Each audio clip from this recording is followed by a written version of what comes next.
During your sabbatical in Coldharbour, you may come across this location over here. This location is called the Hidden Cave of Mara's Followers. However, since updates for Vigilant 1.6.2, this location's name has been changed to the Secret Cave of Mara's Worshippers. Here's the location of this place on the map of Coldharbour.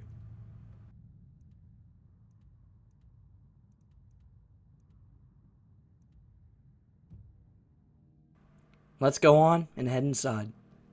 This location is pretty straightforward, so a lot of this walkthrough is going to be a little sped up. However, there are some unique items you can grab here and there, so I'll slow it down and mention it when you need to go pick up those items, but yeah.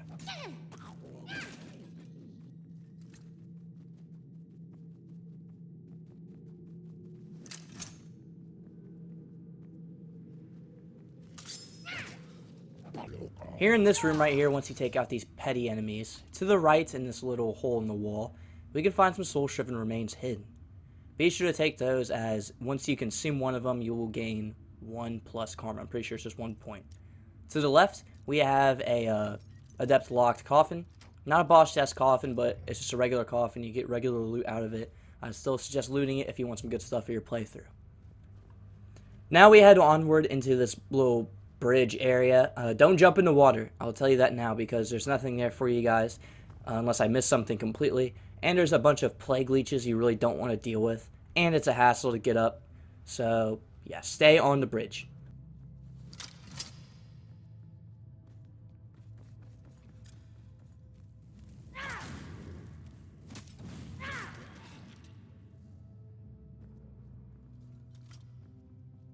Now once you get up to this door here and you open it and you take a look at the room, I guarantee your spidey senses will make you want to make a save. And you're right, because there is a guy hanging off the ceiling.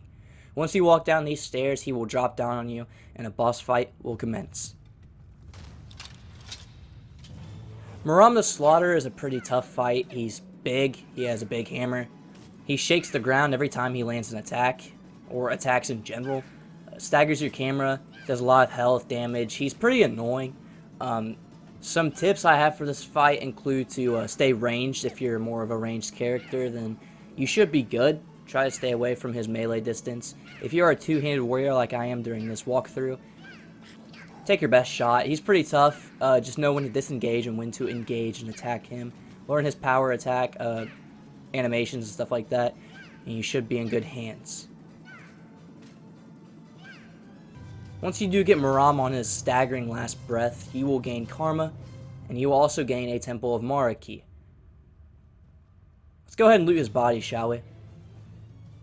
So yeah, he has a few little nice trinkets like an Amulet of Mara, Flawless Ruby, some gold. But you are also able to equip his ginormous hammer he was using against you in the boss fight. This doesn't have a Dragonborn gallery display, but it's a really good weapon. I suggest using it if you can. We also get his armor set, which is just called the MARA armor set. It's a heavy armor set, gives you good armor defense. Definitely suggest picking that up. You also get MARAM's note. We will read this here in a second. And you also get a piece of Bal, MARAM the Slaughterer. Yeah, so MARAM's note, I'm not actually going to read it. You guys can pause it if you want to read it. Gives you some pretty cool backstory on MARAM and the followers of MARA and stuff like that. So yeah, go ahead and pause it if you want to read a page. Nice. So once you're done looting him, be sure to go up these stairs. Up the stairs, we have a ginormous MARA shrine you're allowed to pray at. I definitely suggest doing it if you're inflicted with the Thracian Plague, which is pretty common here in Coldharbour. But yeah, once you're done here, be sure to turn around, head through this door, and we will continue the dungeon.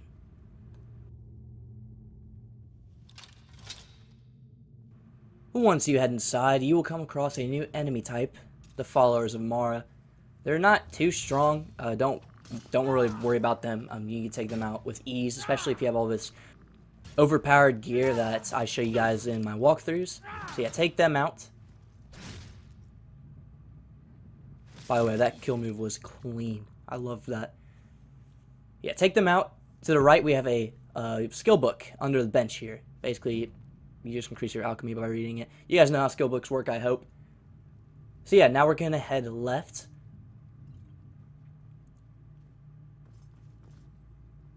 Over here we come across a sleeping follower of MARA. Be sure to send him back into his sleep. Slam him on the bed if you can.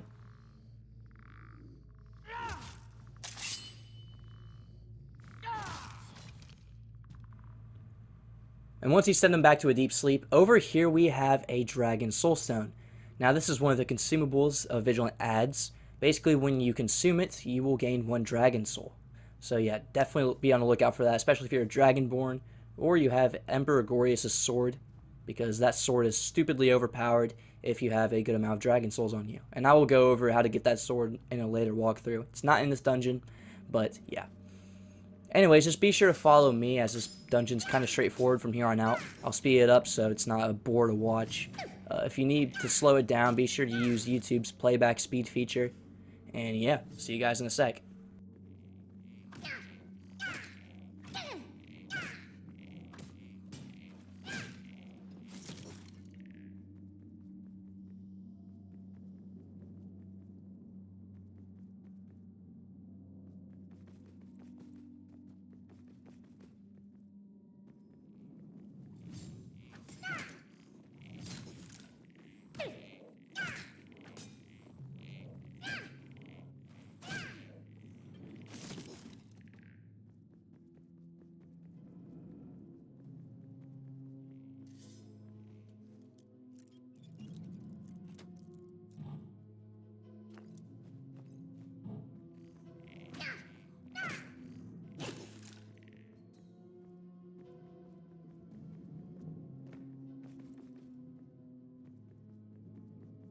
Once we get to this room, we will come across a geared up follower of Mara. Yeah, basically the same armor and the same hammer as Slaughter and MARAM, just not as hard to defeat and not as big, and doesn't stagger your camera every single hit, so it's not as annoying. Be sure to take this person out. As you guys see here, when you loot them, they don't have the armor on them or the hammer. You can only get that from Slaughter and MARAM. Now here we have a gate, and you can see you can go on the other side. You have to activate this lever right here to push it down. Now if you guys played Skyrim before, you guys know that webs are not good, especially for arachnophobes. In this room right here, we come across iron spiders. Yeah, these guys are basically just a unique variant of the frostbite spiders from Skyrim.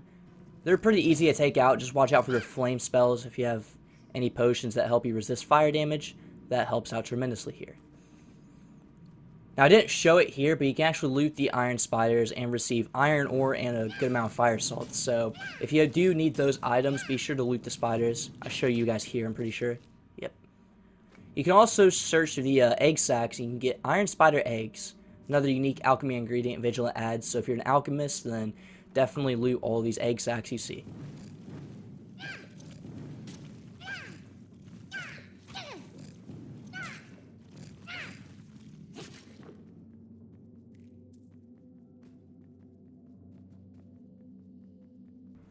Now once we get here, we'll come across a big room with a bunch of spiders in it. Just be sure to take them out. We come across a mini boss at the end of this room. So yeah, just a little update.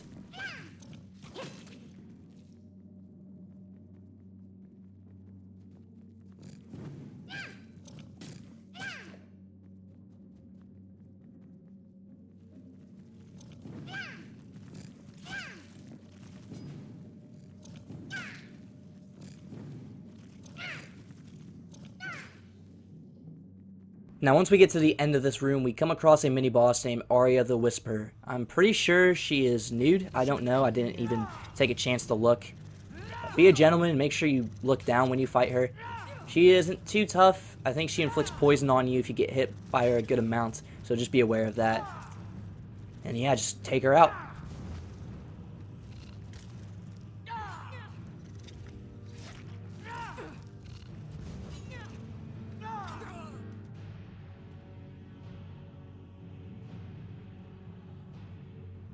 Once you do take her out, we're going to go ahead and loot her. She has an Amulet of Mara on her, along with a Bone of Junehall, and when you consume this, you will permanently increase your magicka by 10 points. She also has the Fire Quartz Ring, which is a ring that will increase fire resistance by 90% when worn. Pretty overpowered, especially since we just fought a bunch of iron spiders who spit out fire. She also has some other items you're allowed to loot. She also has a piece of Bal on her, Arya the Whisperer. Basically, when you use this, it's like a spell tome. You're allowed to conjure the person you just fought. So pretty cool. Then we have the Whisperer's Rapier. A pretty overpowered sword. It doesn't do as much damage, but you attack really fast with it. All power attacks ignore 50% of the enemy's armor, and it also inflicts poison. Now, if you guys notice, she also has some backstory to her with this ARIA's note, so you guys can pause it if you want to read it, and yeah. Now, once you're done looting her, there's actually a quick alternate exit route you can go along. If you come over to this wall over here, you'll see that you can see through the windows, and if you look down in front of this burnt corpse, you can find the alteration logo on the ground. Now, this is signifying that you need to use an alteration spell to actually activate this little lever gate system thing. The game kindly gives you a alteration staff that you're allowed to use on this. If you cast it upon the logo on the ground, you will be able to open this hidden gate. So yeah, back here there's kind of a little loot room you're allowed to just kind of vibe out because there's no enemies near it. We also have a boss chest coffin. Be sure to open that up.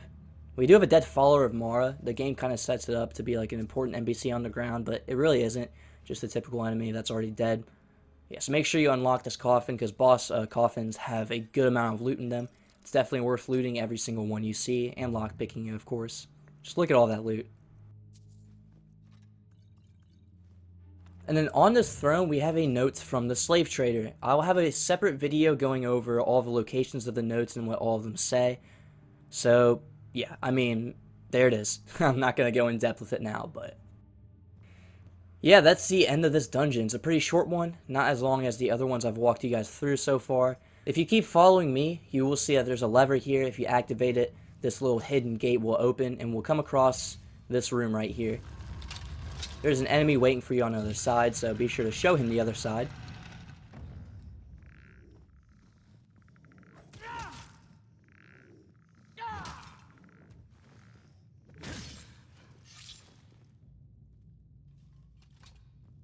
Now, for some reason, this spell tome, it flew off the table. It's actually supposed to be over here where I placed it.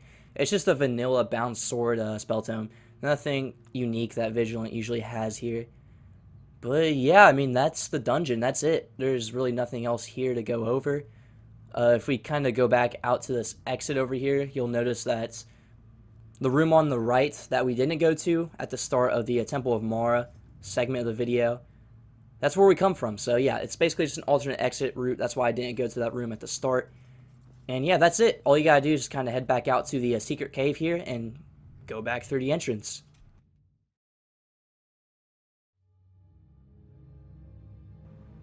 The MARA armor set has no enchantments and no Dragonborn Museum display, but it's a really cool looking armor set, and it has a very high armor rating, so I definitely suggest picking this up if you can. The Hammer of Mara also has no enchantment, has no Dragonborn Museum display, but it does have a really cool weapon art, and it has high damage. This is probably the highest damaging weapon you can get from Vigilant if you're a two-handed player, pretty much, so. The weapon art the Hammer of Mara gives you is called Earth Rumble. Basically, it'll create an earthquake, and it'll stagger the enemies in the vicinity. Basically, it will do what Slaughter or MARAM did to you, and absolutely blind you and stagger everyone around you.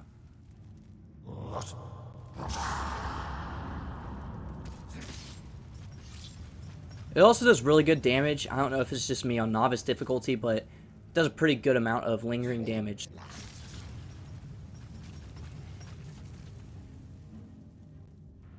Excuse my almost nude character, but I have to showcase the Fire Quartz Ring now. The Fire Quartz Ring has an enchantment that states, increases fire resistance by 90%. This ring does have a Dragonborn Museum display, so if you have Legacy of the Dragonborn installed, this will be displayed in your museum. Next up, we have the Whisperer's Rapier.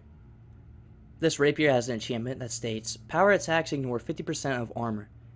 Inflicts poison damage. This weapon has a display in the Legacy of the Dragonborn Museum, and it also has a weapon art. And I should definitely add that this weapon swings incredibly quick and has lower damage than most regular swords. The weapon art this weapon gives you is called Whisper. Basically, when you use it, the equipped weapon will swing faster for 15 seconds. This is insane. Look how fast you are swinging.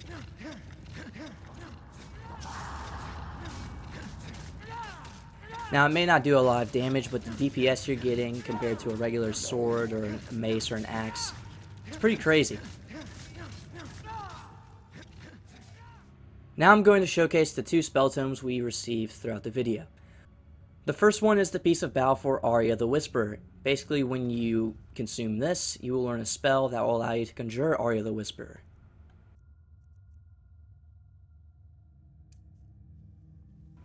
Now, Aria isn't as strong as I expected her to be, but she isn't a bad conjuration spell in general. I mean, she shoots flames. That's all I gotta say. And finally, the last item of this video is the Piece of Bal for MARAM the Slaughterer. Just like for Aria the Whisperer's Piece of Bal, when you consume it, you will learn a spell that will allow you to conjure MARAM the Slaughterer.